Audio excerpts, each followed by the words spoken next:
Praise the lord. దేవుని వాక్యాన్ని ధ్యానిద్దాం. మత్తయి సువార్త, మాథ్యూ గాస్పెల్ 24వ అధ్యాయం. మత్తయి సువార్త 24వ అధ్యాయం 30వ వచనం. మత్తయి సువార్త 24:30. అప్పుడు మనుష్య కుమారుడు సూచన ఆకాశమందు కనబడును.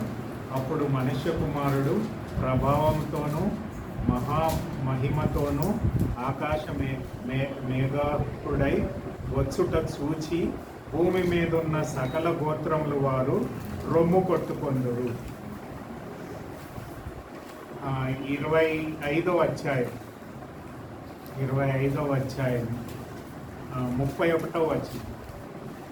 మాథ్యూ 25:31, 31. తన మహిమతోనూ మనుష్య కుమారుడు ఆయనతో కూడా సమస్త దూతలను వచ్చునప్పుడు ఆయన మహిమగల సింహాసనం మీద ఆసీనుడై ఉండును. ప్రార్థన చేసుకున్నాం. దయగలిగిన ప్రభువా, వాక్యాన్ని బట్టి వందనాలు. వాక్యంలో ఉండే సత్యాన్ని మేము అంగీకరించి గ్రహించి ప్రభువా, వాక్యానుసారమైన ఆత్మీయ జీవితాన్ని మాకందరికీ దయచేయండి. ప్రభువా, వినువారును బోధించువారును ప్రభువా మీకు అంగీకారమైన జీవితాన్ని జీవించే భాగ్యాన్ని దయచేయమని, వాక్యంలో ఉండే సత్యాన్ని మాకందరికీ కూడా మీరే వివరించి ప్రభువా ఆత్మ సహాయాన్ని మాకు దయచేయమని, ప్రభువా మేము ఈ వాక్యాన్ని అంగీకరించడమే కాకుండా మా అనుదిన జీవితంలో పాటించే భాగ్యాన్ని మాకు దయచేయమని, ప్రభువా మేమందరమును కూడా మీ చిత్తానుసారమైన ప్రభువా మీ రాకడి కోసం ఎదురు చూసే జీవితాన్ని మేము జీవించే భాగ్యాన్ని మీరే మాకు అనుగ్రహించమని, మాట్లాడుతున్న నన్ను మీ శిలువ చాటు మరుగుపరుచుకొని మీ బిడ్డలకు కావాల్సిన వాక్యాన్ని మీరే అనుగ్రహించి మీరే మహిమ ఘనత ప్రభావాలు పొందుకొనమని నజరేయుడైన యేసు పరిశుద్ధ నామములో అతి వినయంగా బ్రతిమాలి వేడుకుంటున్నాం తండ్రి. ఇప్పుడు మనం చదువుకున్న భాగాల్లో మీకు అర్థమయ్యే ఉంటుంది మనం దేనిని గురించి ధ్యానిస్తున్నాము. మరి ఈ వచనాలన్నీ కూడా యేసు ప్రభు యొక్క రెండవ రాకడిని మనకు గుర్తు చేస్తుంది. The second coming of Jesus Christ. యేసు ప్రభు మొట్టమొదటిసారి వచ్చి మన కొరకు ఒక గొర్రె పిల్లగా, అంటే ఒక ల్యాంబ్గా వచ్చాడు. అంటే ఈ లోకంలో మనందరికీ కూడా పాపం చేత మరణాన్ని పొందుకున్నాం కాబట్టి మనల్ని తిరిగి ఆత్మీయంగా జన్మించడానికి, తిరిగి ఆయన బిడ్డలుగా చేసుకోవడానికి ఆయన ఒక గొర్రె పిల్లగా, అంటే ఇదిగో లోక పాపములు మోసుకొని పోవు దేవుని గొర్రె పిల్ల అని యోహాను చెప్పిన విధంగా ఒక గొర్రె పిల్లగా మన కోసము ఆయన తన ప్రాణాన్ని పెట్టడానికి వచ్చాడు. మరి రెండవసారి రాబోతున్నాడు. మరి రెండవసారి గొర్రె పిల్లగా రాడు, కానీ రాజులకు రాజుగా ప్రభువులకు ప్రభువుగా వస్తాడు అని దేవుని వాక్యం మనకు బోధిస్తుంది. మరి రెండవ రాకడ గురించిన విషయాలను మనం ఈరోజు ధ్యానించాలని నేను కోరుతున్నాను. మొట్టమొదటిగా మనం చూసినట్లయితే 1845 సార్లు 1845 టైమ్స్ బైబిల్లో రెండవ రాకడ గురించి రాయబడి ఉంది. అంటే మొదటి రాకడ కంటే రెండవ రాకడ గురించి ఎక్కువ ప్రవచనాలు ఉన్నాయి అని దేవుని వాక్యం మనకు సూచిస్తుంది. మరి పాత నిబంధనలో 1527 సార్లు ఈ యొక్క రెండవ రాకడ 1527 టైమ్స్, అంటే 1527 సార్లు రెండవ రాకడ గురించి పాత నిబంధనలో రాయబడి ఉంది. అలాగే కొత్త నిబంధనలో 318 సార్లు 318 టైమ్స్ కొత్త నిబంధనలో రాయబడి ఉంది. అంటే దేవుని రెండవ రాకడ గురించిన ప్రవచనాలు చాలా ఉన్నాయి. కాబట్టి దీని గురించి మనం ధ్యానించాలి అని దేవుని వాక్యం చెప్తుంది. అంతేకాకుండా ప్రవచనము అనే మాటకు అర్థం ఏంటంటే ప్రాఫెసీ. మరి మీరు చూసినట్లయితే పాత నిబంధనలో యెషయా ప్రవక్త నుంచి మలాకి ప్రవక్త దాకా అందరూ కూడా ప్రాఫెసీ చేశారు, ప్రవచనాలని చెప్పారు. మొదటి రాకడ గురించి చెప్పారు, రెండవ రాకడ గురించి కూడా చెప్పారు. కాబట్టి ప్రవచనం దేన్ని సూచిస్తుందంటే ప్రవచనం ఎప్పుడు కూడా యేసు ప్రభువుని సూచిస్తుంది. Prophecy always reveals Lord Jesus Christ. యేసు ప్రభువుని గురించిన వర్తమానమే ప్రవచనాత్మకంగా తెలియపరచబడుతుంది. అంతే కదా. యెషయా ప్రవక్త తెలియపరచబడ్డది ఎలాగా మనకి ఒక శిష్యుడు పుట్టెను, కుమారుడు అనుగ్రహించబడ్డాను అని రాశాడు 9వ అధ్యాయంలో. అంటే మొదటి రాకడ గురించి చెప్పాడు. మరి అదే అధ్యాయంలో మళ్ళీ 2వ రాకడ గురించి ఆయన భూమి మీదకు వచ్చి రాజ్య పాలన చేయును అనే విషయాన్ని చెప్పాడు. అంటే ఈ ప్రాఫెసీస్ అన్నీ కూడా, ప్రవచనాలన్నీ కూడా దేన్ని సూచిస్తున్నాయమ్మా? యేసు ప్రభువుని సూచిస్తున్నాయి. The essence of prophecy is the revolution of Lord Jesus Christ. ఏ యొక్క ప్రవచనం యొక్క ముఖ్య కారణం ఏంటంటే యేసు ప్రభువుని మనకి ప్రత్యేకంగా బయలుపరచబడతాయి. కాబట్టి పాత నిబంధనలో కావచ్చు, కొత్త నిబంధనలో కావచ్చు, ప్రవచనాలన్నీ కూడా యేసు ప్రభు యొక్క మొదటి రాకడ, 2వ రాకడ గురించి చెప్పబడ్డాయి. యేసు ప్రభువుని మనకు బయలుపరుస్తున్నాయి. అంతేకాకుండా మొదటి రాకడి ఒక్కసారి బయలుపరచబడితే 2వ రాకడి 8 సార్లు బయలుపరచబడ్డదంట. అంటే 1:8 టైమ్స్. మొదటి రాకడ ఒక్కసారి చెప్తే 2వ రాకడ గురించి ఎన్నిసార్లు చెప్పబడ్డదంటే 8 సార్లు. అంటే 2వ రాకడ యొక్క ప్రాముఖ్యతని ప్రవచనాలు మనకి బయలుపరుస్తున్నాయి అని దేవుని వాక్యంలో మనం చూస్తున్నాము. కాబట్టి ఈ ప్రవచనాలన్నీ కూడా నెరవేర్చబడాలంటే యేసు ప్రభు 2వసారి ఈ భూమి మీదకి రాబోతున్నాడు. ఇది ఆయన ఎలా రాబోతున్నాడు? రాజులకు రాజుగా, ప్రభువులకు ప్రభువుగా రాబోతున్నాడు. It is a public event. అంటే అందరూ చూసే విధంగా రాబోతున్నాడు. మరి మొదటిసారి వచ్చినప్పుడు ఓన్లీ గొర్రెల కాపర్లు చూశారు.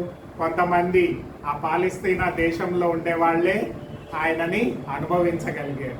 కానీ 2వసారి వచ్చినప్పుడు ఏమవుతుందంట? భూలోకంలో ఉన్న వారందరికీ కూడా ఆయన బయలుపరచబడతాడు. It is a public appearance. అంటే విశ్వాసులకి కనబడతాడు, అవిశ్వాసులు అంటే ఈ లోకంలో ఉండే వారందరూ కూడా యేసు ప్రభు యొక్క 2వ రాకడిని చూడగలుగుతారు. అయితే మరి మనం ఇందాక చదువుకున్నాం, వాళ్ళు చూసినప్పుడు ఏమవుతుందంట? వాళ్ళందరూ కూడా రొమ్ము కొట్టుకుంటారు, అయ్యో మేము ఆ దేవుణ్ణి ఎరగలేదే, తెలుసుకోలేదే అని వాళ్ళు సిద్ధపడడానికి, అంటే వాళ్ళు సిగ్గుపడే విధంగా దేవుడు తను తాను బయలుపరుచుకుంటాడు. కాబట్టి ఈ 2వ రాకడలో ఉండే ప్రాముఖ్యతను మనకి గుర్తు చేస్తున్నాడు. మరి ఆయన ఎక్కడ వస్తాడు అనేది అపోస్తల కార్యం 1వ అధ్యాయము 11వ వచనం చూడండి. అపోస్తల కార్యము 1వ అధ్యాయము 11వ వచనంలో ఆయన ఆరోహణమయ్యడం శిష్యులు చూశారు. అయితే దేవదూత వచ్చి వాళ్ళకి తెలియపరిచింది ఏంటంటే ఆయన ఎలాగ ఆరోహణం అయ్యాడో అలాగే ఆయన తిరిగి 2వసారి రాబోతున్నాడు అని అపోస్తల కార్యం 1వ అధ్యాయం 11వ వచనం చూడండి. గలిలయ మనుషులారా, మీరెందుకు నిలిచి ఆకాశం వైపు చూస్తున్నారు? మీ యొద్ద నుండి పరలోకమునకు చేర్చుకొనబడిన ఈ యేసే ఏ రీతిగా పరలోకమునకు వెళ్ళుట మీరు చూచితిరో ఆ రీతిగానే ఆయన తిరిగి వచ్చునని వారితో చెప్పాను. ఆయన ఎక్కడ అయితే శిష్యులతో ఆరోహణం అయ్యాడో అక్కడ దేవదూతలు కనబడి ఆయన పరలోకాన్ని తండ్రి కుడిపార్శ్వంన కూర్చొని ఉన్నాడు. ఆయన 2వసారి రాబోతున్నాడు. ఎక్కడికి రాబోతున్నాడంట? మళ్ళీ అదే స్థలానికి రాబోతున్నాడంట. ఎక్కడ అది? యెరూషలేములో. ఎక్కడ అది? ఒలీవ కొండ మీద. జకరియా ప్రవక్త కూడా చెప్తాడు 14వ అధ్యాయం 4వ వచనంలో యేసు ప్రభు యొక్క రాకడ గురించి చెప్తూ ఏమంటాడంటే ఆ కొండ మీదకి ఆయన దిగి వచ్చినప్పుడు 2గా అది విభజింపబడుతుంది. జకరియా గ్రంథం 14వ అధ్యాయం 4వ వచనంలో ఈ ప్రవచనం గురించి చెప్తాడు. అంటే యేసు ప్రభు 2వసారి వచ్చినప్పుడు ఆ యెరూషలేముకు వస్తాడు. ఎక్కడ దిగుతాడు? ఆ ఒలీవ కొండ మీద దిగుతాడు. దిగినప్పుడు ఏమవుతుంది? అది 2గా చీల్చిపోతుంది. అంటే జడ్జిమెంట్ జరుగుతుంది. తీర్పు తీర్చడానికి వస్తున్నాడు. కేవలము ఆయన ఈ భూలోకానికి ఎందుకు వస్తున్నాడంటే ఎవరైతే ఆయనకు వ్యతిరేకంగా ఉన్నారో వాళ్ళందరూ దేవుని తీర్పులోనికి ప్రవేశిస్తారు. ఎవరైతే ఆయన నమ్ముకున్నారో వాళ్ళందరూ కూడా ఆయన రక్షణలోనికి ప్రవేశిస్తారు. కాబట్టి యేసు ప్రభు యొక్క రెండవ రాకడ చాలా అద్భుతంగా జరగబడుతుంది. అయితే అది జరగక ముందు కొన్ని సూచనలు వస్తాయి. ఎండ్ టైమ్స్ సైన్స్ అంటాం, అంటే చివరి కాలము సూచనలు. యేసు ప్రభు చెప్పాడు మత్తయి సువార్త 24వ అధ్యాయము 25వ అధ్యాయంలో యేసు ప్రభు రెండవ రాకడ రాకముందు ఎలాంటి సూచనలు వస్తాయో మనకు తెలియపరచబడ్డాయి. మీరు చదవక్కర్లేదు, ఇంటికెళ్ళాక చదువుకోండి. 24వ అధ్యాయం 4 నుంచి 13, 23, 24, 29 వచనాల్లో ఆయన సూచనలు మనకు కొన్ని చెప్తాడు. మొట్టమొదటి సూచన ఏమంటాడంటే అబద్ధ మెస్సయ్య, ఫాల్స్ మెస్సయ్య. అబద్ధ మెస్సయ్య అంటే నేనే దేవుణ్ణు, నేనే క్రీస్తును అని అబద్ధ మోసగాళ్ళైన మెస్సయ్యాలు వస్తారు. రెండవది అబద్ధ ప్రవక్తలు వస్తారు. ఈరోజు అబద్ధ ప్రవక్తల్ని మనం చాలా మందిని చూస్తున్నాం కదా. మరి ఈ అబద్ధ ప్రవక్తలు ఎప్పుడు వస్తారంట? యేసు ప్రభు రెండవ రాకడికి సూచనగా వాళ్ళు ముందు వస్తారు. అంతేకాదు యుద్ధాలు జరుగుతాయి. ఇప్పుడు మనం న్యూస్ పేపర్ తీయగానే అన్ని యుద్ధాలే కదా. రష్యా యుక్రెయిన్కి యుద్ధమే జరుగుతుంది, ఇస్రాయేల్ హమాస్కి యుద్ధం జరిగింది, ఇప్పుడు ఇస్రాయేల్ ఇరాన్కి యుద్ధం జరిగింది, ఇటీవల మన ఇండియా పాకిస్తాన్కి యుద్ధం జరిగింది. ఈ యుద్ధాలన్నీ కూడా దేనికి సూచనలు? ఆయన రాకడికి సూచనము. అంతేకాదు కరువులు, ఫ్యామిన్స్. ఈ లోకంలో అనేక చోట్ల కరువు ఉంది కదా.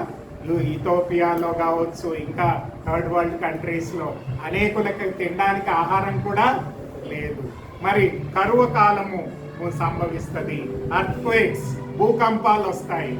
అంతేకాదు పర్సిక్యూషన్, క్రైస్తవులందరూ కూడా హింసించబడుతున్నారు కదా. నార్త్ ఇండియాలో, మీకు సౌత్ ఇండియాలో అంత కనబడదు, కానీ మీరు నార్త్ ఇండియాలో కానీ వేరే కంట్రీస్లో వెళితే, రష్యా కానీ మిగతా కమ్యూనిస్ట్ కంట్రీస్లో వెళ్తే అక్కడ క్రైస్తవులను బాగా హింసిస్తున్నారు. పర్సిక్యూషన్ జరుగుతుంది. ఇంక్రీజింగ్ వికెడ్నెస్ అంటే చెడుతనము పెరిగిపోతుంది కదా. మోసకరమైన బిజినెస్లు పెరిగిపోతున్నాయి. ఈరోజు మీకు ఏమంటారు, వాట్సాప్ మెసేజ్ వస్తుంది, మీరు 100 రూపాయలు కడితే మీకు 200 వస్తుంది అంటాడు, 200 నుంచి 500 వస్తుంది అంటారు. ఇట్లా కొంతమంది ఈ సైబర్ క్రైమ్స్ వల్ల లక్షల రూపాయలను పోగొట్టుకుంటున్నారు. అంటే మోసం పెరిగిపోతుంది. అంతేకాదు అనేక మంది, విచారకరమైనది ఏంటంటే విశ్వాసం నుంచి తొలగిపోతారు. They will turn away from faith. అయ్యో ఎందుకు నేను దేవుణ్ణి నమ్ముకోవాలి, నాకు అన్ని నష్టాలే జరుగుతున్నాయి అని చాలా మంది విశ్వాసం నుంచి తప్పిపోతారు. అంతేకాదు love of many will turn cold. అంటే దేవుని నమ్ముకున్న వారు అవిశ్వాసులుగా మారుతారు, లేకపోతే వాళ్ళ యొక్క ప్రేమ చల్లారిపోతుంది అని దేవుని వాక్యం చెప్తుంది. తర్వాత గాస్పుల్ ప్రీచింగ్ అవుతుంది. కాబట్టి ఇప్పుడు మనం చాలా విధాలుగా సువార్త ప్రకటించబడడం జరుగుతుంది. అంతేకాదు సూర్యుడు ఏమవుతాడు? డార్కన్ అంటే చీకటి గమ్ముతాడు, సూర్యుడిగా వెలుగు ఇవ్వడు. అంతేకాదు మూన్ ఏమవుతుంది? వెలుగు ఇవ్వదు. మరి అంతేకాదు నక్షత్రాలు కింద పడిపోతాయి. ఇవన్నీ సూచనలు ఎవరు చెప్పారు? యేసు ప్రభు చెప్పాడు. ఎక్కడ చెప్పాడు? శిష్యులకు చెప్పాడు. మత్తయి సువార్త 24వ అధ్యాయంలో ఈ సూచనలన్నీ కూడా యేసు ప్రభు చెప్పాడు. ఈ సూచనలన్నీ నెరవేర్చబడ్డాక ఏమవుతుందంట? యేసు ప్రభు యొక్క రెండవ రాకడ జరుగుతుంది.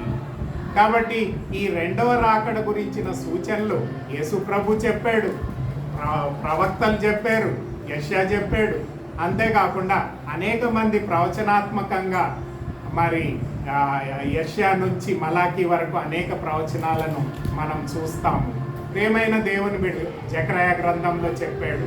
మరి ఇలాగ ఈ ప్రవచనాలన్నీ కూడా యేసు ప్రభు యొక్క రెండవ రాకడికి సూచనగా ఉన్నాయి. ఆ ఎండ్ క్రియలు జరిగాక యేసు ప్రభు రాబోతున్నాడు. మరి ప్రకటన గ్రంథం మీరు 6 నుంచి 18 వచనాలు 18 అధ్యాయాలు చూసినట్లయితే ఏమవుతుంది? దేవుని యొక్క తీర్పుని చూస్తారు. మొట్టమొదటి తీర్పు ఏంటంటే సీల్స్ అంటే ఏమంటారండి, సీల్స్ని ముద్రలు ఇప్పబడినప్పుడు, 7 ముద్రలు ఇప్పబడినప్పుడు 7 రకాల తీర్పు వస్తుంది. రెండవది ట్రంపెట్స్ అంటే బూరలు, 7 సార్లు బూర ఊదినప్పుడు 7 రకాల తీర్పులు వస్తాయి. అంతేకాదు పాత్రలు కదా, బౌల్ జడ్జ్మెంట్స్ అంటాం. 7 రకాల పాత్రలు పోయబడినప్పుడు 7 రకాల తీర్పులు వస్తాయి.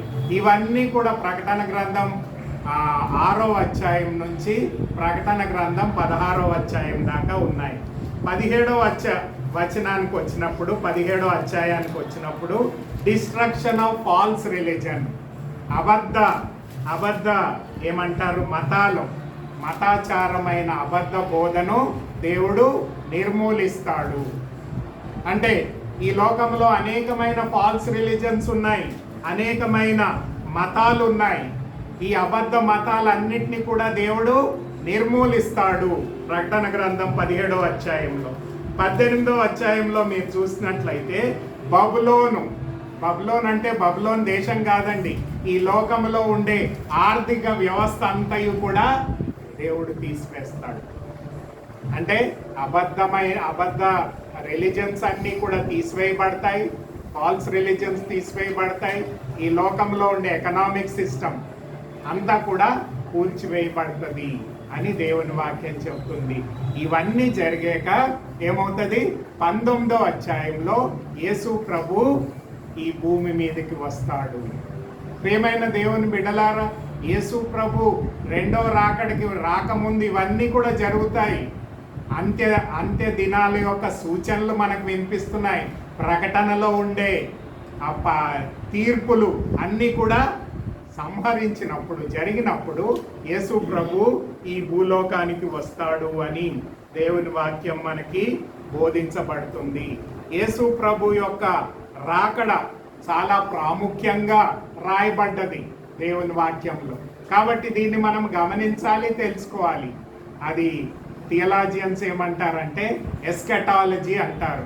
ఏమంటారండి అంటే భవిష్యత్ శాస్త్రము అంటారు. అంటే ఇవన్నీ కూడా సంఘటనలు జరుగుతాయి. ఒక మాటలో చెప్తాను. మొట్టమొదటిగా ర్యాప్చర్ ఆఫ్ ద చర్చ్, సంఘం ఎత్తబడుతుంది. 1 తెస్సలోనిక 4వ అధ్యాయం 17-18 మీరు చదవకండి. దాంట్లో మనం చూస్తాం సంఘం ఎత్తబడుతుంది. అంటే ఇది రెండవ రాకడ కాదండి, ఇది యేసు ప్రభు మధ్యాకాశంలో వచ్చినప్పుడు ఎవరైతే దేవుణ్ణి నమ్ముకొని అంగీకరిస్తారో మృతి చెందిన వారు, బ్రతికున్నవారు ఏమవుతారు, మధ్యాకాశంలోనికి ఎత్తబడతారు. ఎక్కడికి వెళ్తారు, పరలోకానికి వెళ్తారు. ఎక్కడుంటారు, దేవునితో పాటు ఉంటారు. రెండో విషయం ఏంటంటే దేవుడు ఆ యొక్క ఒక తీర్పు ఉంటుంది, జడ్జ్మెంట్ సీట్ ఆఫ్ క్రైస్ట్, భీమా తీర్పు అంటాం. దాంట్లో ఎవరైతే విశ్వాసులుగా పైకి వెళ్ళారో వాళ్ళందరికీ దేవుడు బహుమానాలు ఇస్తాడు. అంటే మనం చేసిన పరిచర్యను బట్టి, దాని యొక్క ప్రతిఫలాన్ని బట్టి దేవుడు ప్రతి ఒక్కరికి కూడా ఆ అంత్య దినాన్న ఆ బీమా తీర్పులో బహుమానాలు ఇస్తారు. సమానం ఉండదనుకోండి, కొంతమంది ఎక్కువ చేయొచ్చు, కొంతమంది తక్కువ చేయొచ్చు, కొంతమంది చేయకపోవచ్చు కూడా.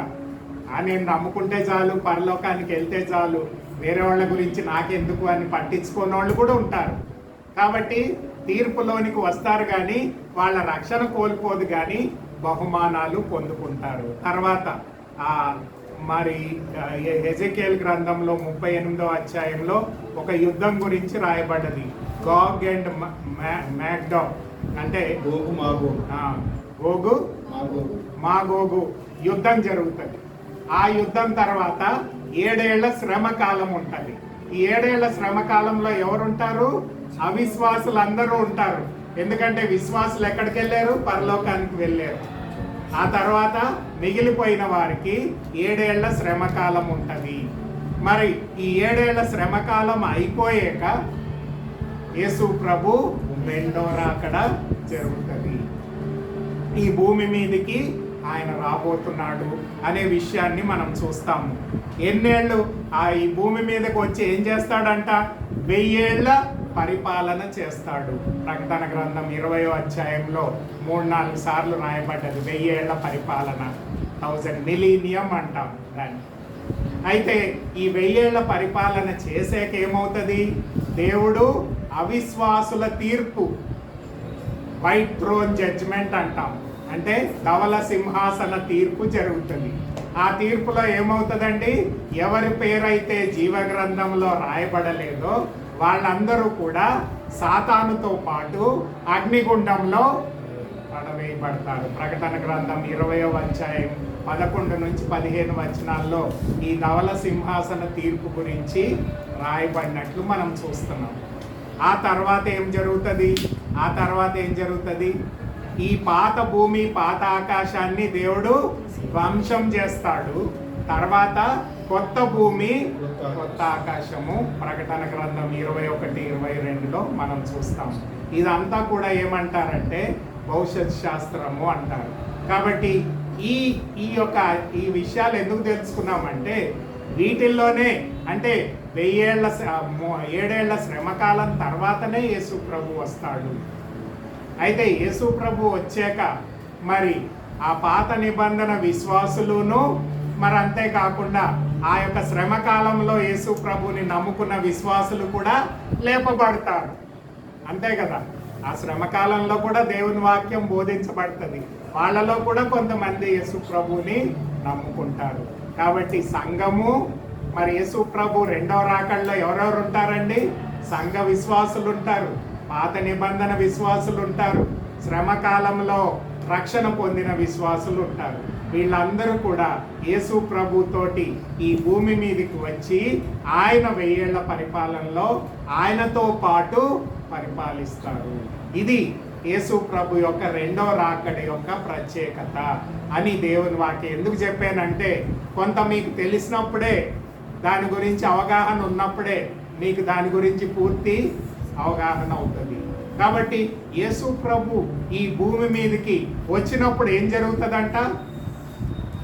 ఆయన సింహాసన ఆసీనుడై ఉన్నప్పుడు ఏం జరుగుతుందంటే పరలోకంలో ఉండే వారందరూ కూడా హల్లెలూయా, హల్లెలూయా అనే మాట ఈ 19వ అధ్యాయంలోనే 4 సార్లు రాయబడి ఉంది. ప్రకటన 19వ అధ్యాయం. న్యూ టెస్ట్మెంట్లో ఎక్కడ కూడా హల్లెలూయా అని లేదు. అందుకనే మనం ఎవరం కూడా హల్లెలూయా అని చెప్పట్లేదు.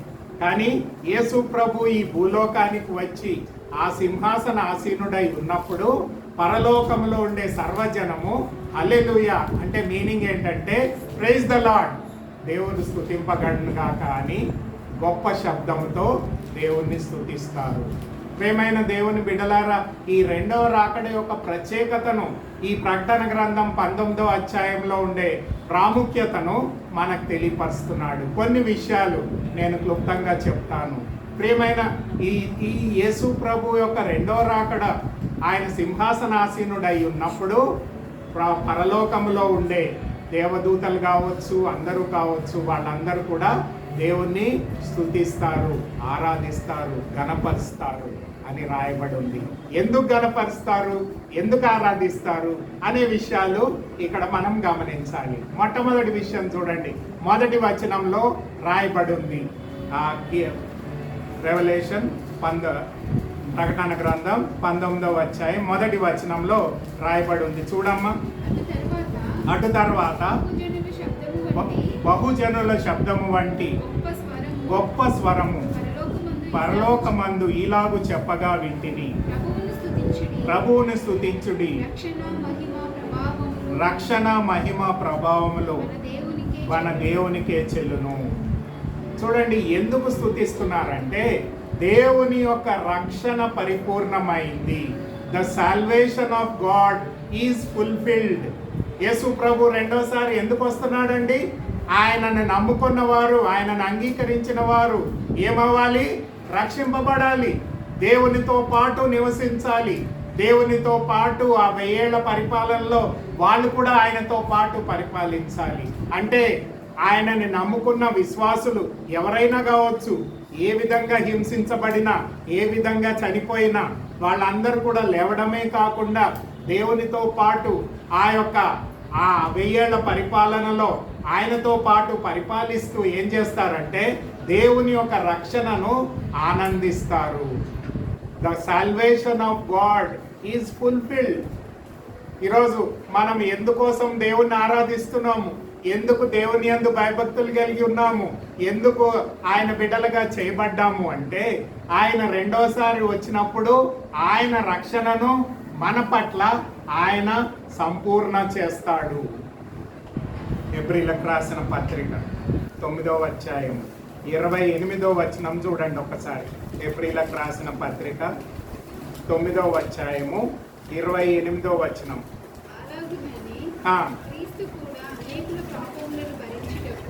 అనేక పాపములను భరించుటకు ఒక్కసారి అర్పించబడి తన కొరకు కనిపెట్టుకొని ఉండు వారి రక్షణ నిమిత్తము పాపము లేకుండా రెండవసారి ప్రత్యక్షమగును. ఎందుకు వస్తున్నాడండి రెండవసారి? ఆయనని నమ్ముకున్న వారిని రక్షించడానికి. Salvation is fulfilled through the second coming. యేసు ప్రభు రెండవసారి వచ్చినప్పుడు ఆయనని నమ్ముకున్న వారందరూ కూడా ఆయన రక్షణలోనికి, ఆయన రాజ్యంలోనికి, ఆయనతో పాటు నిత్యం ఉండడానికి, ఆ నిత్య రాజ్యంలోనికి ప్రవేశిస్తారు అని దేవుని వాక్యం చెప్తుంది.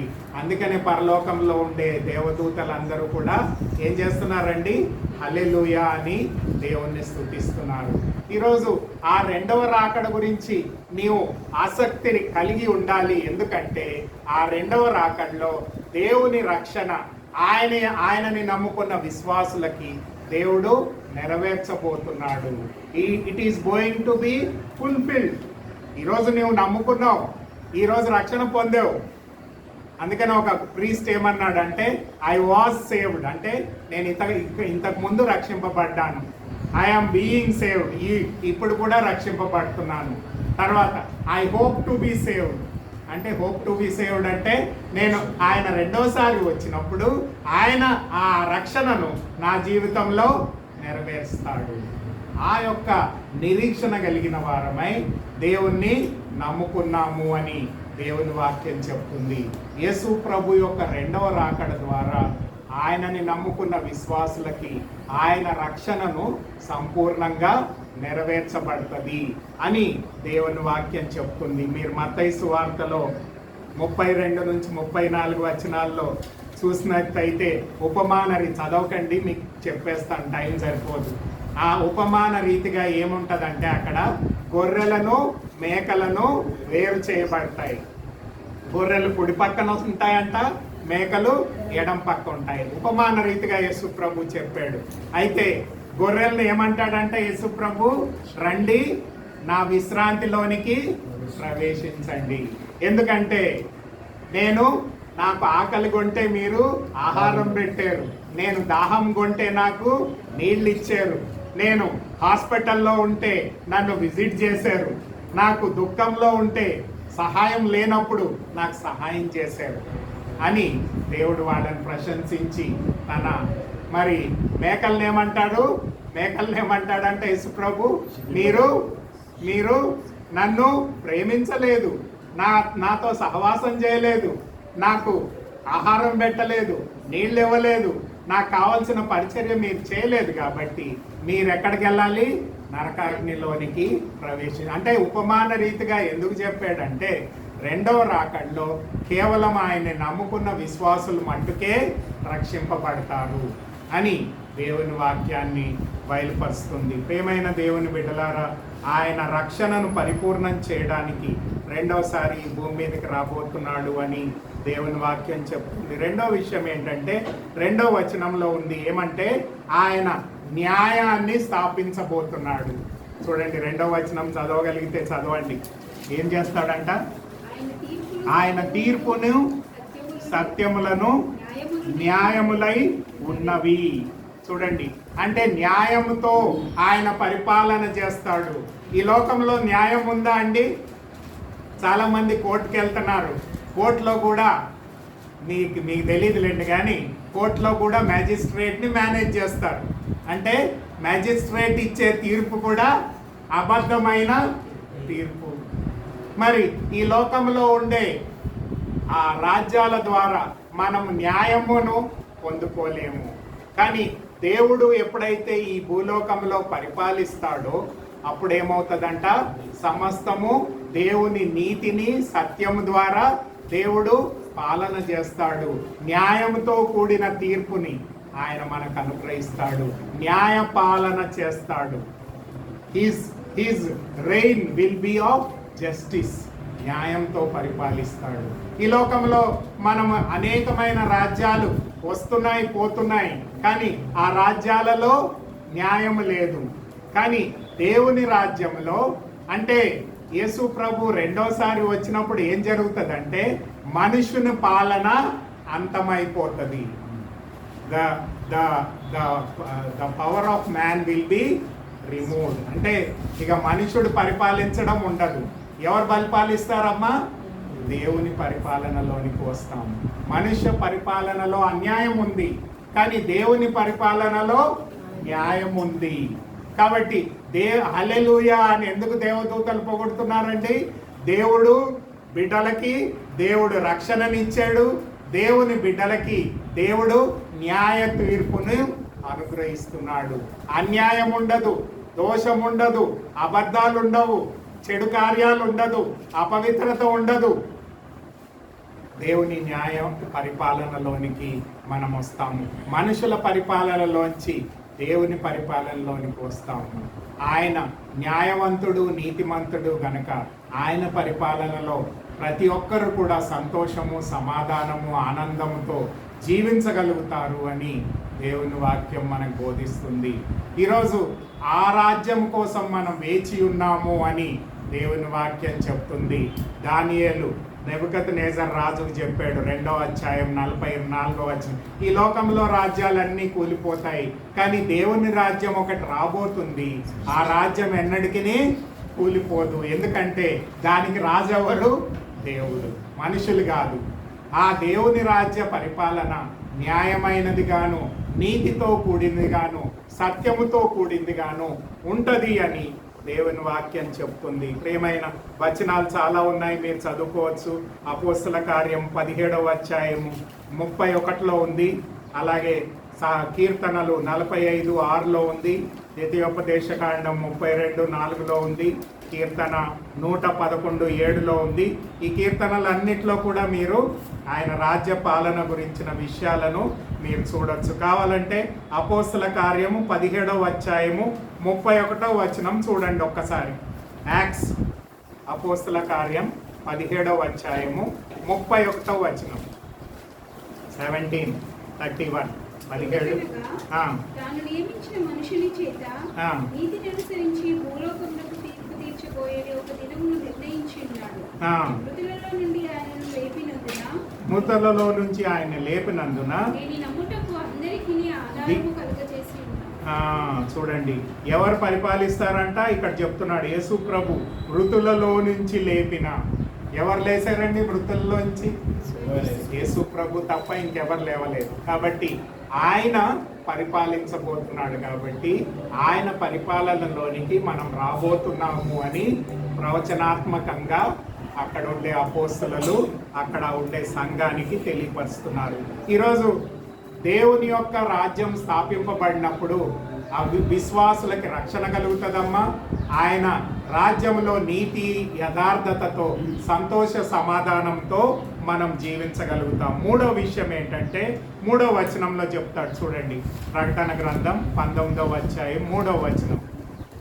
3వ వచనం చూడమ్మా. ఆ పట్టణపు పొగ యుగ యుగములు పైకి లేచున్నది. అంటే ఇక్కడ మనం చూసినట్లయితే ఎవరైతే దేవునికి వ్యతిరేకంగా ఉన్నారో వాళ్ళందరూ కూడా అగ్ని చేత సంహరింపబోతున్నారు.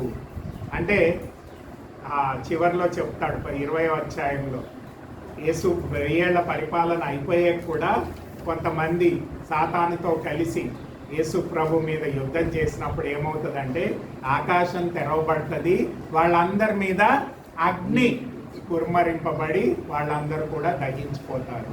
ప్రియమైన దేవుని బిడ్డలారా, తిరుగుబాటు అంతమైపోతుంది అని చెప్తున్నాడు. తిరుగుబాటు ఈ లోకంలో చాలా మంది దేవునికి తిరుగుబాటులుగా ఉంటున్నారు.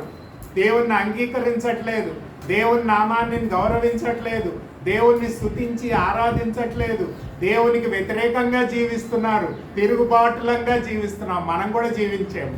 అయితే దేవుడు కోరేది ఏంటంటే ఆయన రాజ్యం స్థాపించబడినప్పుడు ఆయన అగ్ని ద్వారా వాళ్ళని సంహరించబోతున్నాడు. కాబట్టి ఆయనకు వ్యతిరేకత, రెబల్యన్ విల్ ఎండ్, తిరుగుబాటు అంతమైపోతుంది. ఎవరింకా ఆయన మీద తిరుగుబాటు చేయగలరా? తిరుగుబాటు చేయలేరు. ఎందుకంటే తిరుగుబాటు చేసిన వాళ్ళందరూ కూడా అగ్ని చేత దహించబోతుంది. కోర మనకు తెలుసు కదా, పాత నిబంధనలో మోషే మీద తిరుగుబాటు చేశాడు. నువ్వేనా ఏంటి, నేను కూడా ఒక పెద్ద ప్రవక్తనే, నేను కూడా యాజకుడినే, నాకు కూడా అన్నీ తెలుసు, నువ్వే ఎందుకు పరిపాలించాలి, నేను కూడా పరిపాలిస్తాను అంటే మోషే ఏం చేశాడు? వాళ్ళ ఆ కోరాని, తన అనుచరులని దేవుని యొక్క టాబర్నాకల్ దగ్గరికి తీసుకొచ్చాడు. అయితే దేవుడు ఏం చెప్పాడంటే నీవు పక్కకి జరుగు, నేను నా కార్యాన్ని చూపిస్తాను అని చెప్పంగానే కోరాను తన అనుచరులు 250 మంది ఏమవుతారండి? భూమి లోపలికి దహించిపోతారు. చూడండి, దేవుని సేవకుని మీద లేకపోతే దేవుని మీద తిరుగుబాటు చేసిన వాళ్ళు ఆ దినంలో కూడా సంహరింపబడ్డారు, రాబోయే రెండవ రాకడలో కూడా సంహరింపబడతారు అని దేవుని వాక్యం. రక్షింపబడిన వారు దేవుని యొక్క రక్షణను సంపూర్ణంగా అనుభవిస్తారు. అంతేకాకుండా ఆయన నీతి న్యాయములో సంతోషం సమాధానంతో జీవించగలుగుతారు. తిరుగుబాట్లు వారందరూ కూడా దహించబడతారు అని దేవుని వాక్యం చెప్తుంది. అందుకనే మనం ప్రవచనాత్మకంగా పౌలు కూడా చెప్తాడు. చూడండి, ఫిలిప్పీలకు రాసిన పత్రిక 2వ అధ్యాయము 10-11 వచనాల్లో చెప్తాడు. ఈ రెండవ రాకడికి సంబంధించిన విషయమే అది కూడా. ఫిలిప్పీలకు రాసిన పత్రిక 2వ అధ్యాయము 10-11 వచనాల్లో పరలోకమందున్న వారిలో కానీ, భూమి మీద ఉన్న వారిలో కానీ, భూమి కింద ఉన్న వారిలో కానీ, ప్రతివాని మోకాలు యేసు నామమున వంగునట్లును, ప్రతివాని నాలుకను తండ్రి అయిన దేవుని మహిమార్థమై యేసుక్రీస్తు ప్రభువని ఒప్పుకొన్నట్లు దేవుడు ఆయనను అధికంగా హెచ్చించి ప్రతి నామమునకు పైనామము ఆయనకు అనుగ్రహించబడెను. అంటే రెబెలియన్ అనేది పోతుంది. అందరూ యేసు ప్రభు పాదాల మీద మోకరించాలి. వాడు బిలీవర్ కావచ్చు, నాన్ బిలీవర్ కావచ్చు. అంటే దీని పౌలు ఏం చెప్తున్నాడండి? తిరుగుబాటుతనము అంతమైపోతుంది. దేవుని రాజ్యంలో, నిత్యమైన రాజ్యంలో ఎవరు కూడా ఆయనకి వ్యతిరేకంగా తిరుగుబాటు చేయరు అని చెప్తున్నాడు. 4-6 వచనాలు చూడండి. ఈ ప్రకటన గ్రంథం 19లో 4-6 వచనాల్లో ఏముందంటే అక్కడ యేసు ప్రభు సింహాసనాసీనుడై ఉంటాడు అని దేవుని వాక్యంలో 6వ వచనం చూడండి. అప్పుడు గొప్ప జనసమూహపు శబ్దమును, విస్తారమైన జలముల శబ్దమును, బలమైన ఉరుముల శబ్దమును కూడిన ఒక స్వరము, సర్వాధికారులు ప్రభువును 4వ వచనంలోనే ఉంది. అప్పుడు 24 పెద్దలను 4 జీవులను సాగిలపడి ఆమేన్ ప్రభువును స్తుతించండి అని చెప్పుచు సింహాసనాసీనుడగు దేవునికి నమస్కారం చేసిరి. అంటే God will occupy the throne. రెండవసారి ఎందుకు వస్తున్నాడండి? సింహాసనాసీనుడై ఉండడానికి వస్తున్నాడు. ఎలా ఉంటాడండి? 15-16 వచనాల్లో మనం చూస్తాం. ఎలాగ ఆయన సింహాసనాసీనుడై రాజులకు రాజుగా, ప్రభువులకు ప్రభువుగా పరిపాలిస్తాడు. అంతేకాదు ఇంకా కూడా అంటాడు. 15-16 వచనాల్లో ఉంది. ఆయన రాజులకు రాజును 15వ వచనం జనములను కొట్టుటకై ఆయన నోటి నుండి వాడిగల ఖడ్గము బయలువెళ్ళు చూడను. చూడండి, ఇనుప దండముతో వారిని ఏలును. ఐరన్ రాడ్ అంటాం. అంటే దేవుని పరిపాలనలో ఎలా ఉంటదంటే ఇనుప దండముతో ఆయన ఏలబోతున్నాడు. ఎలాగ ఏలబోతున్నాడు? రాజులకు రాజు. అంటే ఈ భూలోకముల రాజులందరూ కూడా ఆయన పాదాల కింద రావాలి. అంటే ఆయన సమస్తానికి అధికారిగా ఉంటా. అంటే ఒకటే రాజు భూలోకంలో, ఇంకా వేరే రాజులు ఎవరు ఉండరు. ఇంకా ఆయనే రాజులకు రాజుగా సింహాసనాసీనుడై పరిపాలిస్తాడు. ఎలా పరిపాలిస్తాడంట అదే చెప్పాడు కదా ఇప్పుడు 15వ వచనంలో మనం చూసాం. ఇనప దండముతో వారిని ఏలును, ఆయన సర్వాధికారియగు దేవుని తీక్షణమైన ఉగ్రతను తొక్కును. అంటే ఆయన రాజులకు రాజును ప్రభువులకు ప్రభు అను నామము ఆయన వస్త్రము మీద తొడ మీదను రాయబడి ఉన్నది. చూడండి, ఇనుప దండముతో పరిపాలిస్తాడు. అంటే ఆయన అధికారానికి వ్యతిరేకత ఉండదు. He will be all powerful. రాజులకు రాజు, ప్రభువులకు ప్రభు, సర్వోన్నతమైన దేవుడు, సర్వశక్తిమంతుడైన దేవుడు, సర్వాధికారి అయిన దేవుడు ఈ భూమి మీద పరిపాలించబోతున్నాడు. ఇనుప దండముతో పరిపాలించబోతున్నాడు. సమస్తము ఆయనకి లోబడే రాజ్యంలోనికి, ఆ నిత్య రాజ్యంలోనికి రావాలి అని దేవుని వాక్యం చెప్తుంది. ప్రియమైన దేవుని బిడ్డలారా, పరలోకం సంతోషిస్తుంది, విశ్వాసులు సంతోషిస్తున్నారు. అవిశ్వాసులు, వ్యతిరేకులు అందరూ కూడా నశిస్తారు అని దేవుని వాక్యం చెప్తుంది. ఆయన రాజుగా ఉండి పరిపాలిస్తాడు. ఆయనతో పాటు ఏమవుతారు? విశ్వాసులు అందరూ కూడా ఆయనతో పాటు పరిపాలిస్తారు. అంటే ఆయన రాజ్యంలో ఆయనతో పాటు పరిపాలిస్తారు. మనం చూసుకున్నట్లయితే అధికారంతో పరిపాలిస్తాడు, ఇనపదండంతో పరిపాలిస్తాడు, శక్తితో పరిపాలిస్తాడు, ఆయన మహిమతో పరిపాలిస్తాడు అని దేవుని వాక్యం చెప్తుంది. మళ్ళీ ఐదో విషయం ఏంటంటే 7 నుంచి 9 వచనాల్లో వివాహపు విందు గురించి రాయబడ్డది. 7 నుంచి 9 వచనాల్లో వివాహపు విందు గురించి రాయబడ్డది. అంటే యేసు ప్రభుని నమ్ముకొని అంగీకరించిన వారు ఇప్పుడు ఎంగేజ్మెంట్ చేయబడ్డాము. కానీ ఆయన రెండోసారి మేఘాల్లో వచ్చినప్పుడు ఆయనతో పాటు కొనిపోయబడి పరలోకంలో సంఘముకి, మరి దేవుని కుమారుడైన యేసు ప్రభుకి వివాహపు విందు జరుగుతుంది. అంటే దేవుడు తన సంఘముతో వివాహము చేసుకొని వారికి ఒక విందును ఆయన కలుగజేస్తాడు. పరలోకంలో ఇది జరుగుతుంది. అయితే ఆ విందు ఎక్కడ కొనసాగుతుందంట? యేసు ప్రభు రెండోసారి భూమి మీదకి వచ్చినప్పుడు ఈ భూలోక పరిపాలనలో ఆ విందు కొనసాగుతుంది. అదే చెప్తున్నాడు ఇక్కడ గ్రంథకర్త. అంటే పరలోకములో గొర్రె పిల్లకి, సంఘానికి జరిగిన వివాహ విందుని ఈ భూలోకంలో యేసు ప్రభు సింహాసనాసీనుడైనప్పుడు ఆ విందు కొనసాగుతుంది. ఆ విందు అక్కడ స్టార్ట్ అయింది, కానీ ఆ విందు ఎక్కడ కంటిన్యూ అవుతుంది? ఈ 1000 ఏళ్ల పరిపాలనలో కంటిన్యూ అవుతుంది. అంటే విందు అనగానే ఏమొస్తుందండి? మనకి సంతోషము, సమాధానము ఉంటుంది, బ్లెస్సింగ్ ఉంటుంది, ఆనందం ఉంటుంది, తృప్తి ఉంటుంది. అక్కడ దుఃఖము, బాధ, నష్టము ఏమీ కూడా ఉండదు. విందులో మనము 1000 ఏళ్ల పరిపాలనలో యేసు ప్రభుతో కలిసి ఆ విందు భోజనంలో ఆనందిస్తాము అని దేవుని వాక్యం మనకు బోధిస్తుంది. ప్రియమైన దేవుని బిడ్డలారా, ఆ వివాహ విందులో మనం ఉండాలని దేవుడు కోరుతున్నాడు. అందుకనే ఆయన మొదటిసారి వచ్చాడు, గొర్రెపిల్లగా మన కొరకు దహించబడ్డాడు. ఆయన మరణ పునరుద్ధానాల ద్వారా మనకు రక్షణనిచ్చాడు.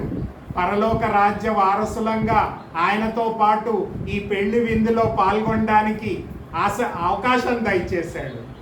కానీ ఒకవేళ ఆయన పెళ్లి విందులో పాల్గొనకపోతే ఏమవుతుంది కూడా రాశాడు. చూడండి 19 నుంచి 21 వచనాల్లో పెళ్లి విందులో పాల్గొన్నవారు, అంటే యేసు ప్రభుని నమ్ముకోని వారు ఏమవుతుందంట? చూడండి 11, 12, 19, 20, 21 అమ్మ. మరియు ఆ గుర్రం మీద కూర్చున్న వానితోనూ ఆయన సేనతోనూ యుద్ధము చేయుటకై ఆ క్రూర మృగమును, భూరాజులను వారి సేనలను కూడి ఉండగా చూచితిని. అప్పుడు ఆ మృగమును దాని ఎదుట సూచక క్రియలు చేసి దాని ముద్రను వేయించుకొనిన వారిని, ఆ మృగపు ప్రతిమకు నమస్కరించిన వారిని మోసపరిచిన ఆ అబద్ధ ప్రవక్తయు పట్టబడి వారిద్దరూ గంధకముతో మండు అగ్నికుండములో ప్రాణముతోనే వేయబడింది.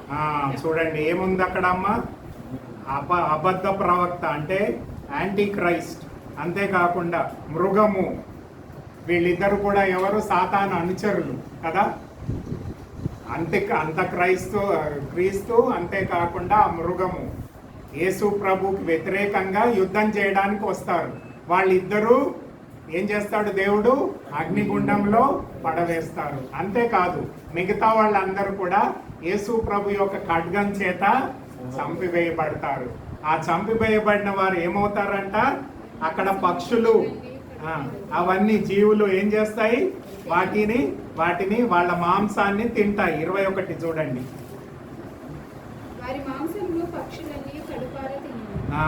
పక్షులు తింటాయండి. అంటే ఆ చనిపోయిన వాళ్ళకి బెరియలు ఉండదు, సమాధులు ఉండవు. ఆ వాళ్ళ మాంసాన్ని ఎవరు భుజిస్తారు? పక్షులు భుజిస్తాయి. ఇది ఎవరి గురించి రాయబడ్డదండి? ఎవరైతే ఆయనని విశ్వాసంతో అంగీకరించరో వాళ్ళ గురించి రాయబడ్డది. వాళ్ళు దేవుని ద్వారా తీర్పులోనికి వస్తారు. ఆ అంత్యక్రైస్తు మరి ఆ యొక్క బీస్టు ఎక్కడ పడవేయబడుతుంది? మరి ఎక్కడ? అగ్నిగుండంలో పడవేయబడుతుంది. మరి ఈ 1000 ఏళ్ల పరిపాలన జరిగేదాకా ఏమవుతుందంటే సాతాన్ని కూడా దేవుడు ఏం చేస్తాడంటే ఎక్కడ పడేస్తాడని దేవుని వాక్యంలో ఉందంటే అగాధంలో పడేస్తాడు, అగాధంలో పడవేయబడతాడు. 1000 ఏళ్ల పరిపాలన తర్వాత ఆయన బయటకు వచ్చి మళ్ళీ ఒక సైన్యాన్ని తీసుకువచ్చినప్పుడు మరి దేవుడు ఆ పరలోకం నుంచి అగ్ని కురిపించి సాతాను దాని అనుచరులను అగ్నిగుండంలో పడవేయబడతారు. చూడండి, దేవుని శిక్షకి పాత్రులు అవుతారు అని రాయబడ్డది. అంటే దేవుని యొక్క పెళ్లి విందు ఉంది, అంతేకాకుండా ఇంకొక విందు ఉంది. ఆ విందు ఎవరిదమ్మా? ఎవరైతే ఆయన మీద ఆయనకు వ్యతిరేకంగా జీవించారో ఆ విందులో ఎవరు పాల్గొంటారు? పక్షులు పాల్గొని వాళ్ళ మాంసాన్ని తింటాయి అని చెప్తున్నాడు. ప్రియమైన దేవుని బిడ్డలారా, దేవుని వాక్యం ఎంతో స్పష్టంగా మనకు తెలియపరచబడుతుంది. ఎన్నోసారి వచ్చినప్పుడు దేవుడు తన ప్రజలకి రక్షణ ఇస్తాడు, న్యాయంతో పరిపాలిస్తాడు, తిరుగుబాటుని తీసివేస్తాడు. ఆయన అగ్నిదండంతో అంటే ఆయన ఐరన్ రాడ్ తోని పరిపాలిస్తాడు. అంతేకాకుండా పెళ్లి విందులో ఆయనని అంగీకరించిన వారు ఆ పెళ్లి విందులో ఆయనతో పాటు ఆ 1000 ఏళ్ళు ఆనందిస్తారు. ఆయనకి తిరుగుబాటు చేసిన వారందరూ కూడా అగ్ని ద్వారా దహించబడతారు.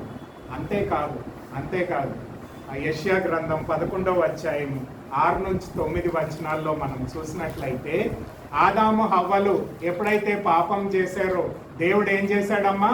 వాళ్ళని శిక్షించాడు. అంటే ఏదైనా తోటలోంచి వాళ్ళని వెళ్ళగొట్టాడు. అయితే వాళ్ళు దేని కింద? దేవుని శాపగ్రస్తులుగా మారారు. అయితే యేసు ప్రభు రెండవసారి వచ్చి ఈ భూమి మీద పరిపాలించినప్పుడు ఏం జరుగుతుంది చూడండి. యెషయా గ్రంథం 11వ అధ్యాయం, యెషయా గ్రంథం 11వ అధ్యాయం 6, 7, 8 వచనాల్లో చూస్తాం. యెషయా గ్రంథం.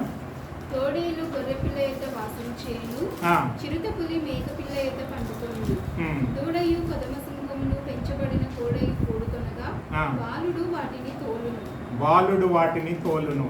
ఆవులు ఎలుగులు కూడి మేయును, వాటి పిల్లలు ఒక్క చోటనే పండుకొను. ఎద్దు మేయినట్టు సింహము గడ్డి వేయును. పాలు కుడుచు పిల్ల నాగుపాము పుట్ట యొద్ద ఆటలాడును, పిడినాగు పుట్ట మీద పాలు విడిచిన పిల్ల తన చేయి చాచును. అంటే ఇదంతా ఏం చూపిస్తుందండి? యేసు ప్రభు రెండవసారి వచ్చినప్పుడు ఈ భూమి మీద ఉండే శాపము తొలగించబడుతుంది. The curse will be removed. ఈరోజు మనం ఎంతో కష్టపడందే సంపాదించుకోలేం, ఎంతో కష్టపడందే జీవించలేం.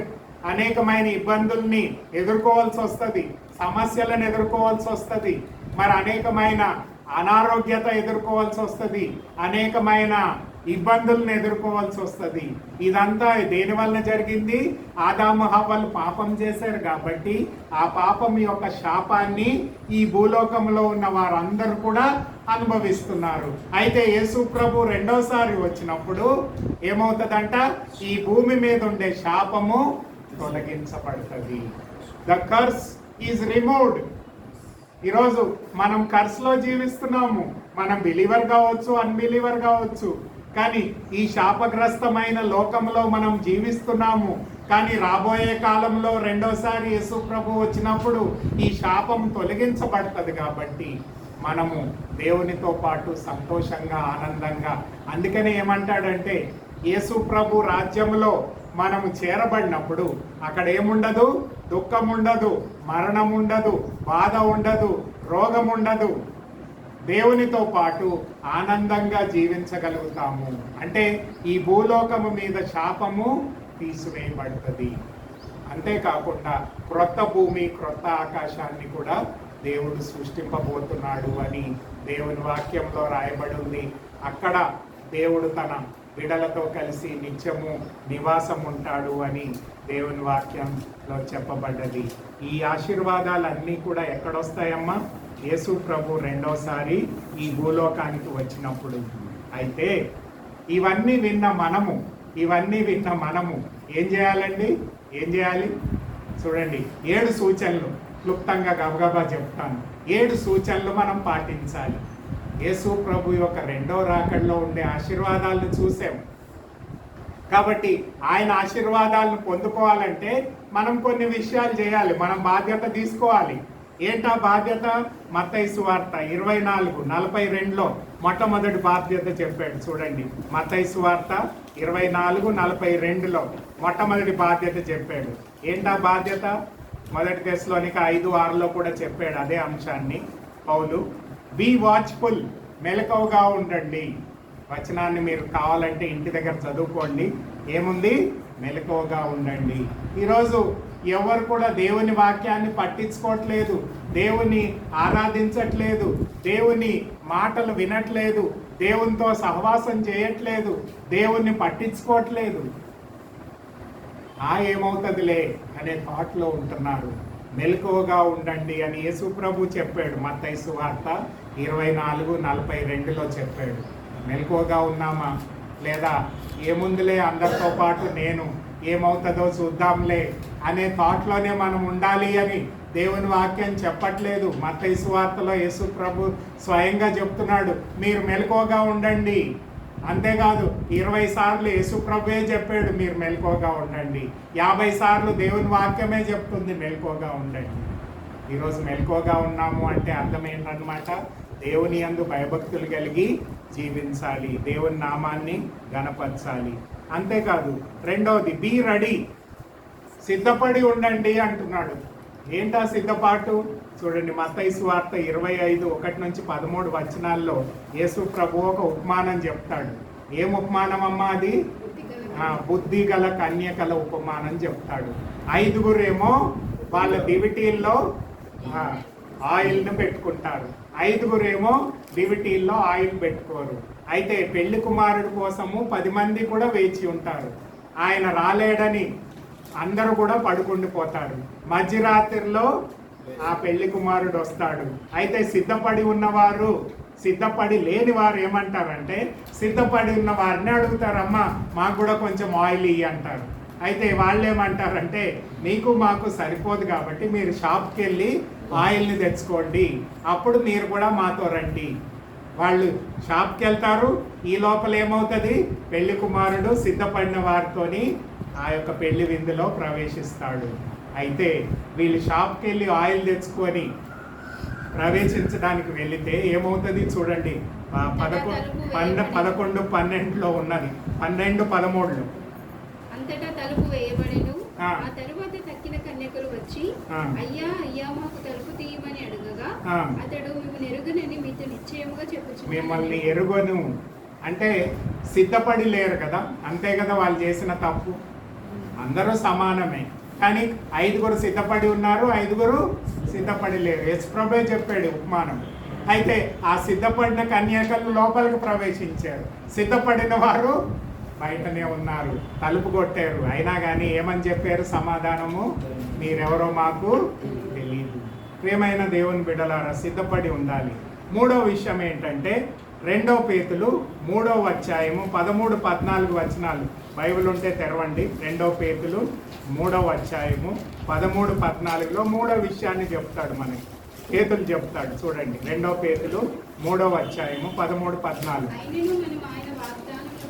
ఆ, కొత్త ఆకాశముల కొరకును ఆ. కొత్త భూమి కొరకును ఆ. కనిపెట్టుచున్నాను. ఆ. వాటి యందు నీతి నివసించును. ఆ, ప్రియులారా, ఆ. వీటి కొరకు మీరు కనిపెట్టువారు కనుక శాంతము గలవారై వీటి కొరకు మీరు కనిపెట్టేవారు గనక శాంతము గలవారై ఆ, ఆయన దృష్టికి నిష్కలంకులుగాను నిష్కలంకులుగాను నిందారహితులుగాను నిందారహితులుగాను కనబడునట్లు కనబడునట్లు జాగ్రత్తపడు. జాగ్రత్త పడుడి. స్పాట్లెస్ అండ్ బేమ్లెస్, నిందారహితుడుగాను అంటే పరిశుద్ధమైన జీవితాన్ని గురించి మాట్లాడుతున్నాడు పేతులు.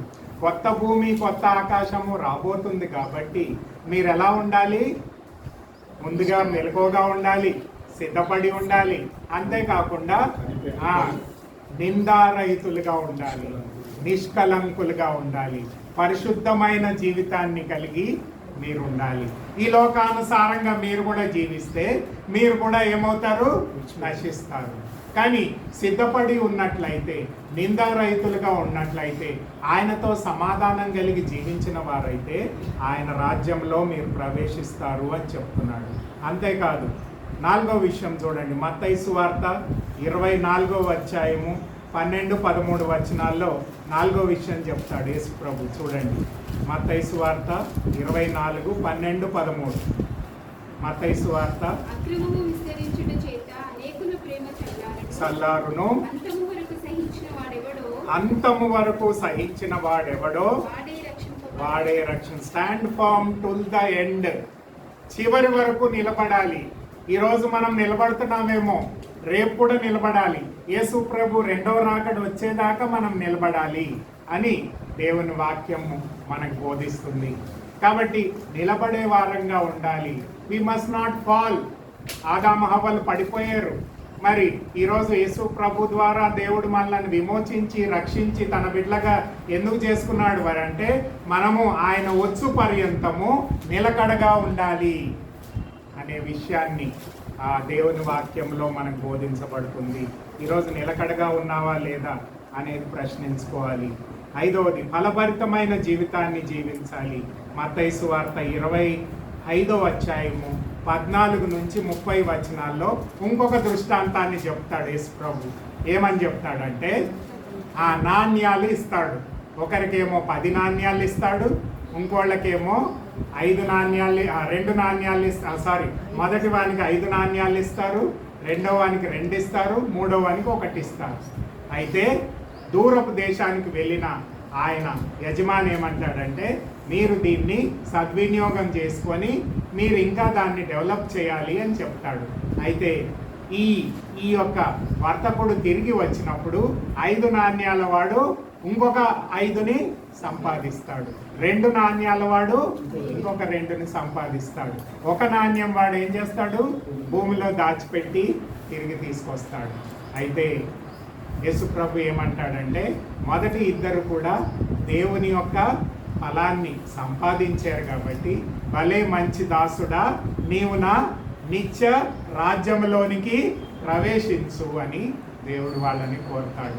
అంటే ఈరోజు దేవుడు నిన్ను రక్షించాడంటే ఏదో మామూలుగా సామాన్యంగా జీవించాలని కాదు, కానీ నీ వ్యక్తిగత జీవితంలో, నీ కుటుంబ జీవితంలో, నీ సంఘ జీవితంలో దేవుని కొరకు ఫలభరితమైన జీవితాన్ని జీవించాలి. యోహాన్ సువార్త 15-16లో కూడా అదే అంశాన్ని యోహాన్ మనకు తెలియపరుస్తాడు. దేవుడు నిన్ను ఏర్పాటు చేసుకున్నాడు ఎందుకంటే నీవు నిష్ప్రయోజనమైన జీవితాన్ని కాదు, కానీ ప్రయోజనకరమైన ఫలభరితమైన జీవితాన్ని. యోహాన్ సువార్త 15-16లో ఆ మాటను చెప్తాడు. నీ ఫలము నిలిచి ఉండునట్లు నీవు బహుగా ఫలించాలని దేవుడు నిన్ను నన్ను ఏర్పాటు చేసుకున్నాడు. Are you living a fruitful life? ఫలభరితమైన జీవితాన్ని జీవించాలి అని దేవుని వాక్యం చెప్తుంది. అంతేకాదు, యోహాన్ సువార్త 9వ అధ్యాయం 4వ వచనం చూడండి. యోహాన్ సువార్త 9వ అధ్యాయం 4వ వచనంలో ఇంకొక మాట ఉంది. పగలున్నంత వరకు నన్ను పంపిన వాని క్రియలను మీరు చేయుచుండవలెను. రాత్రి వచ్చుచున్నది, అప్పుడు ఎవడునూ పని చేయలేడు. అంటే ఏం చేయాలన్నమాట? దేవుని పరిచర్యలో నీవు పాల్గొనాలి. You should serve the lord. ఏదో నేను గుడికి వచ్చాను, ఏదో అందరితో పాటు చందా ఇచ్చాను, అందరికీ హల్లెలూయా అని చెప్పాను, వెళ్ళిపోయాను అంటే దేవుడు నీ జీవితాన్ని బట్టి సంతోషిస్తున్నాడా? లేదు. You have to serve him. దేవుని కొరకు నీవు ఫలించే జీవితము. దేవుడు నీకు సమయం ఇచ్చాడు కాబట్టి ఆ సమయాన్ని సద్వినియోగపరచుకోనండి. ఎఫెసీలకు రాసిన పత్రిక 5వ అధ్యాయము 15వ వచనంలో పౌలు చెప్తాడు అనుకుంటా, 15, అందులో మీ సమయాన్ని సద్వినియోగపరచుకోనండి అని దేవుని వాక్యంలో చెప్తాడు. దినములు చెడ్డవి గనుక మీరు సమయమును పోనీయక సద్వినియోగము చేసుకొనుచు అజ్ఞానుల వలె కాక జ్ఞానుల వలె నడుచుకున్నట్లు మిమ్మల్ని మీరు చూసుకోనండి. జ్ఞానులుగా నడవాలి. సమయాన్ని సద్వినియోగం, దేవుడు నీకు ఇచ్చిన ఆయుష్ని దేవుని కొరకు నీవు ఉపయోగించాలి. దేవుని రాజ్య విస్తరణలో నీవు ప్రయాసపడాలి అని దేవుడు నన్ను కోరుతున్నాడు. అనేక మంది అలాంటి జీవితాన్ని జీవిస్తున్నారు. నిష్ప్రయోజనమైన జీవితాన్ని జీవించాలని దేవుడు నన్ను ఏర్పాటు చేసుకోలేదు. అయ్యా నీవు అనొచ్చు, నాకు ఎలాంటి తలాంతు లేదు, నా జోబులో డబ్బు లేదు, నా దగ్గర ఏ వనరులు లేవు అని నీవు చెప్పుకున్నట్లయితే దేవుడు అంటున్నాడు, నీవు మోసపరుచుకుంటున్నావు. You are deceiving yourself. You are not doing what I want from you. ఈరోజు దేవుడు నన్ను కోరేది ఏంటంటే సమయాన్ని సద్వినియోగపరచుకోవాలి. చివరి విషయం చూడండి. చివరి విషయం ఏంటంటే తీతుకు రాసిన గ్రంథం 2వ అధ్యాయము 13వ వచనంలో ఇంకొక మాటని చెప్పబడ్డం.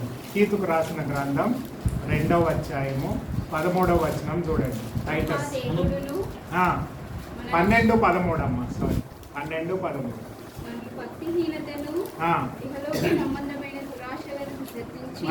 భక్తిహీనతను ఇహలోక సంబంధమైన దురాశలను విసర్జించి శుభప్రదమైన నిరీక్షణ నిమిత్తము అనగా మహాదేవుడును మన రక్షకుడైన యేసుక్రీస్తు 12:13 అండి. చూడండి, మనము భక్తిహీనతను ఇహలోక సంబంధమైన దురాశలను విసర్జించి శుభపరమైన నిరీక్షణ నిమిత్తము అనగా మహాదేవుడును మన రక్షకుడైన యేసుక్రీస్తు మహిమ యొక్క ప్రత్యక్షత కొరకు ఎదురు చూచుచు ఈ లోకములో స్వస్థ బుద్ధితోనూ నీతితోనూ భక్తితోనూ బ్రతుకుచుండవలని మనకి బోధించబడుతుంది. అంటే ఇక్కడ ఏం చెప్తున్నాడంటే పౌలు తీతుకి ఆయన రెండోసారి రాబోతున్నాడు అనే ఆ యొక్క నిరీక్షణ కలిగిన వారమై జీవించాలి. We must always live in the hope of God's coming. యేసు ప్రభు యొక్క రాకడ గురించిన ఆయన నిరీక్షణ మన తలలోంచి పోకూడదు, మన అంతరంగం నుంచి పోకూడదు. ఆయన రేపే రావచ్చు, ఎల్లుండే రావచ్చు అనే ఆ యొక్క తయారుతో, సిద్ధపాటుతో, నిరీక్షణతో మనం జీవించాలి అని తీతుకు రాసిన గ్రంథం 2:12-13 వచనాల్లో చెప్పబడ్డాయి. మెలకువగా ఉండాలి, సిద్ధపడి ఉండాలి, నిర్దోషులంగా నిరపరాధులంగా ఉండాలి, స్థిరంగా నిలబడాలి, ఫలభరితమైన జీవితాన్ని జీవించాలి. దేవుడు మనందరికీ కూడా అప్పచెప్పిన పనిని సంపూర్ణంగా నెరవేర్చాలి. ఆయన కొరకు ఆయన రాబోతున్నాడు అని ఎదురు చూడాలి. 1 కొరింథీ 16:22లో పౌలు అంటున్నాడు, కమ్ జీసస్, రండి ప్రభువా అని యేసు ప్రభువుని ఆహ్వానిస్తున్నాడు. అలాగే ప్రకటన గ్రంథం 22:20లో కూడా యోహాను రండి ప్రభువా అని చెప్తున్నాడు. అంటే ఆ ముగింపులో కూడా ఏమంటున్నాడంటే ఈ యొక్క దర్శనాలన్నీ చూసిన యోహాను ఏమంటున్నాడంటే రండి ప్రభువా, త్వరగా రండి ప్రభువా అని దేవుణ్ణి కోరుతున్నాడు. అంటే they were living in the expectation of the second coming. ఆయన రెండోసారి రాబోతున్నాడు అనే నిరీక్షణలో మొదటి శతాబ్దం వాళ్ళు జీవించారు. ఈ 25వ శతాబ్దంలో ఉన్న వారము ఆయన ఎప్పుడు వస్తాడులే అనే నిర్లక్ష్యంతో జీవిస్తున్నాం. దేవుని వాక్యం చెప్తుంది ఆయన రాబోతున్నాడు కాబట్టి ఆయన కొరకు మనం సిద్ధపడి ఉండాలి, మెలకువగా ఉండాలి, పనిచేసే వారంగా ఉండాలి, ఫలభరితమైన జీవితాన్ని జీవించాలి, నిర్దోషులంగా నిష్కపటలంగా ఉండాలి, పరిశుద్ధంగా ఉండాలి, ఆయన కొరకు వేచి ఉండాలి అని దేవుని వాక్యం చెప్తుంది. అలాంటి జీవితాన్ని దేవుడు మనందరి నుంచి కోరుకున్నాడు. ఈ రెండవ రాకడ గురించి మనం అందరం కూడా ధ్యానించాలి. ఇంకా చాలా వచనాలు ఉన్నాయి చెప్పాలంటే, కానీ ఈ వచనాలన్నీ ఎందుకు ధ్యానిస్తున్నామంటే దేవుడు ఆ నిరీక్షణ మనకి ఇచ్చాడు కాబట్టి ఆయన రాకడకి మనం సిద్ధపడి ఉండి ఆయనని హల్లెలూయా ప్రైజ్ ద లార్డ్ అని ఆయనను స్వీకరించే వారంగా ఉండాలని దేవుని వాక్యం చెప్తుంది. కళ్ళు మూసుకుందాం, ప్రార్థన చేసుకుందాం. దేవుని వాక్యంలో ఉండే సత్యాలను మనం ఎరగడమే కాకుండా వాక్యానికి స్పందించే వారంగా, విధేయత చూపించే వారంగా, వాక్యానుసారమైన దేవునికి మహిమార్థమైన జీవితాన్ని మనం జీవించి దేవుని నామాన్ని మహింపరచాలి. దయగలిగిన ప్రభువా, కృపగలిగిన మా తండ్రి, ఈ మధ్యాహ్నకాల సమయంలో అనేకమైన విషయాలను, మీ రాకడ గురించిన విషయాలను మేము తెలుసుకున్నాం ప్రభువా. మీ రాకడ ఎలా ఉంటుందో చూసాము, ఆ రాకడ యొక్క సూచనలను చూసాము, రాకడికి మేము ఎలా సిద్ధపడాలో కూడా చూసాము ప్రభువా. మా జీవితాలను మేము మీ రాకడికి ఎదురు చూడడానికి కావలసిన సిద్ధపాటును, కావలసిన ఆత్మీయ జీవితాన్ని మాకందరికీ దయచేయండి. మీ ఆత్మ సహాయాన్ని దయచేయండి ప్రభువా. మేము మీ కొరకు ఈ లోకంలో వెలుగు జ్యోతుల వలె ప్రకాశించి నీ రాకడికి ఎదురు చూసి నీ రాజ్యంలో, నిత్య రాజ్యంలో, నూతన యెరూషలేముగా, నూతన భూమి, నూతన ఆకాశంలో మీతో పాటు ఉండడానికి మమ్మల్ని సిద్ధపరిచి ప్రతిష్ఠించుకొని మీ నామానికి మహిమ తెచ్చుకొనమని సంఘాన్ని, సహవాసాన్ని, పరిచర్యని, సేవకులని దీవించండి. వారు చేయించిన పరిచర్యను ఆశీర్వదించండి. రాబోయే కాలంలో సంఘ సరిహద్దులను మీరు విశాలపరిచి మీ నామానికి మహిమ తెచ్చుకొని మీరే మహిమ, ఘనత, ప్రభావాలు పొందుకొనమని నజరేయుడైన యేసు పరిశుద్ధ నామంలో అతి వినయంగా బ్రతిమాలి వేడుకుంటున్నాము తండ్రి. ఆమేన్.